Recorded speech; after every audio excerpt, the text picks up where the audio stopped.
Santalpur highway પર આવેલા national highway ઓથોરિટીની ગટર ખુલ્લી હોવાના કારણે ગટરના ગંદા પાણી રોડ પર ફરી વળતા લોકો ભોગવી રહ્યા છે હાલાકી। પાટણ જિલ્લાના સાંતલપુર ખાતે નેશનલ હાઈવે નંબર 27ની સર્વિસ રોડની બંને સાઈડ વરસાદી પાણીના નિકાલ માટે ગટર બનાવવામાં આવી છે, પરંતુ ગટરના ઢાંકણા ખુલ્લા હોવાના કારણે અને ગટર જર્જરિત હોવાના કારણે ગટરના પાણી રોડ રસ્તા પર ફરી વળતા લોકો ભોગવી રહ્યા છે હાલાકી। તાત્કાલિક ધોરણે નેશનલ હાઈવે ઓથોરિટીનો આનો નિકાલ કરે। કાયમી ધોરણે લોક માંગણી ઉઠવા પામે છે કે ગટરના પાણીના કારણે લોકો બીમારીનો ભોગ બની રહ્યા છે, સાથે ગટરના પાણી ઉપર અવારનવાર રોડ ઉપરાવતા હોવાના કારણે ખાડાઓ પડવાથી લોકોને ચાલવા તેમજ વાહન ચાલકોને મુશ્કેલીનો સામનો કરવો પડી રહ્યો છે। ગમે ત્યારે મોટી દુર્ઘટના સર્જાઈ શકે તેમ છે, ત્યારે સ્વચ્છ ભારતની વાત કરતા સરકાર સાંતલપુરના બસ સ્ટેશન અને આજુબાજુ તેમજ હાઈવે રોડની બંને સાઈડ ગંદા પાણીનો ભોગ બની રહેલા લોકોને તાત્કાલિક ધોરણે ગટરનો નિકાલ કરવાની માંગણી કરી રહ્યા છે। જયકસિંહ ગુજરાતી સાથે મનુ ઠક્કર, રાધનપુર।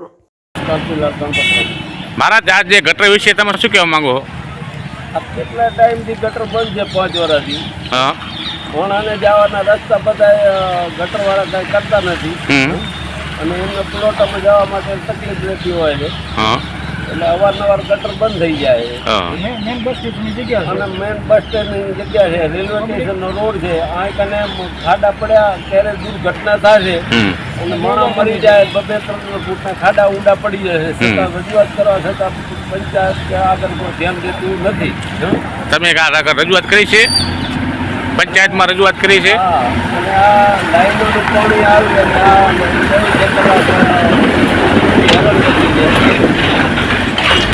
આના માટે લોક રજૂઆત થાય એવી અમારી માગણી છે।